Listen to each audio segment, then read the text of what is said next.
OMG, so let's try this again. Last night, YouTube would not let me be great, or because it was Friday the 13th, or because of gravity, who knows.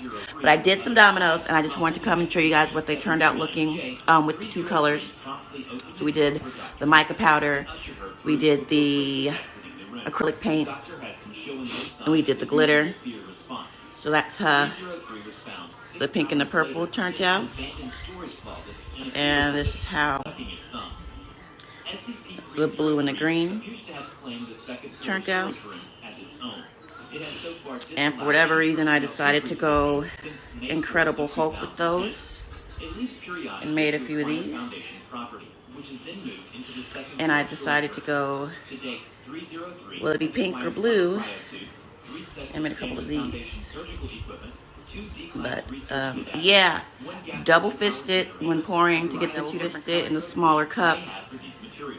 Mix both parts of the epoxy for 3 minutes before combining.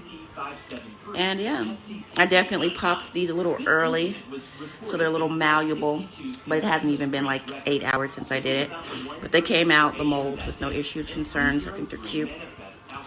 And I'll probably make a full-on video one of these days when I get the energy to sit down and record something. But thanks for tuning in, and I'll catch you on the next one. Bye!